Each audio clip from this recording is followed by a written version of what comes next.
Hi Pine class, it's the last story time before half term and we were halfway through chapter 8, so we're going to finish chapter 8 just now.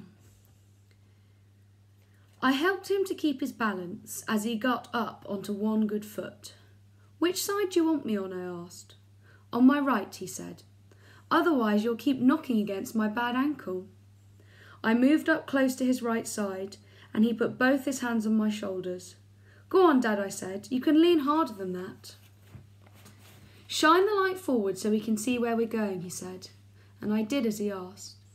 He tried a couple of hops on his right foot. "All right?" I asked him.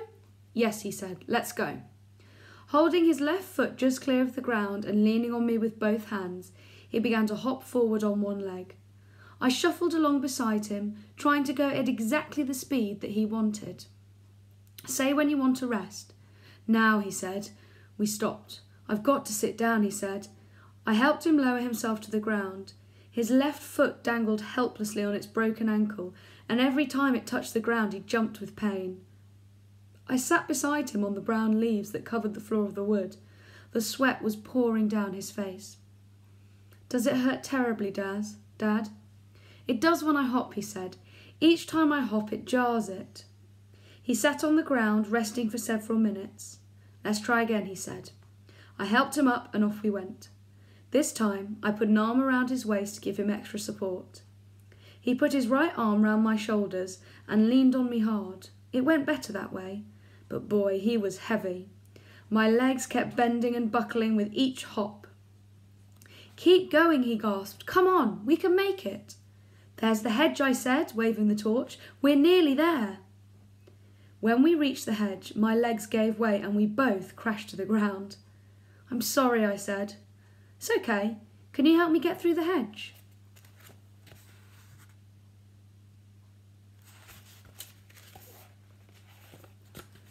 I'm not quite sure how he and I got through that hedge. He crawled a bit and I pulled a bit, and little by little we squeezed through and out the other side onto the track.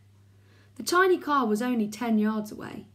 We sat on the grassy bank under the hedge to get a breather.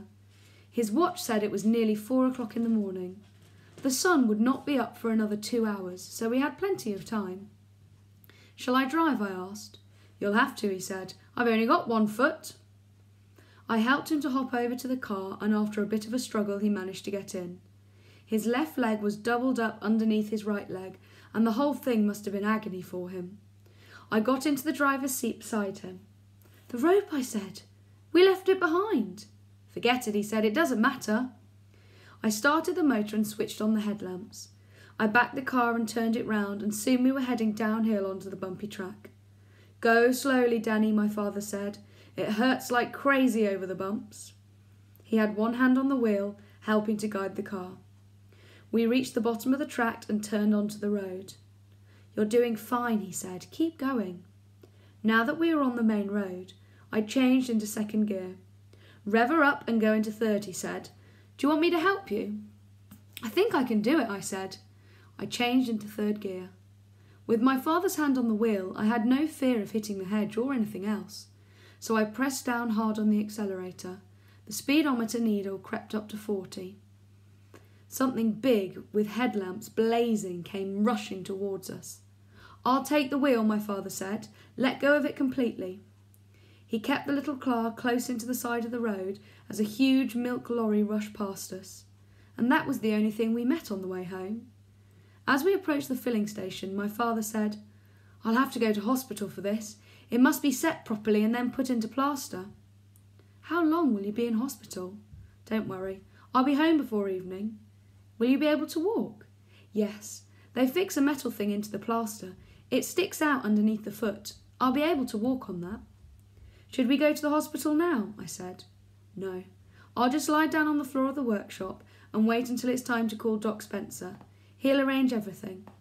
"Call him now," I said. "No, I don't like waking doctors up at 4:30 in the morning. We'll call him at 7. "What will you tell him, Dad? I mean, about how it happened?" "I'll tell him the truth," my father said. "Doc Spencer is my friend." We pulled into the filling station and I parked the car right up against the workshop doors. I helped my father to get out. Then I held him round the waist as he hopped the short distance into the workshop. Inside the workshop, he leaned against the tool bench for support and told me what to do next. First, I spread some sheets of newspaper out over the oily floor. Then I ran to the caravan and fetched 2 blankets and a pillow. I laid 1 blanket on the floor over the newspaper.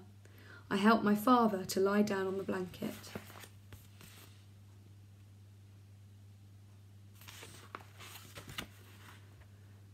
Then I put the pillow under his head and I covered him up with the second blanket.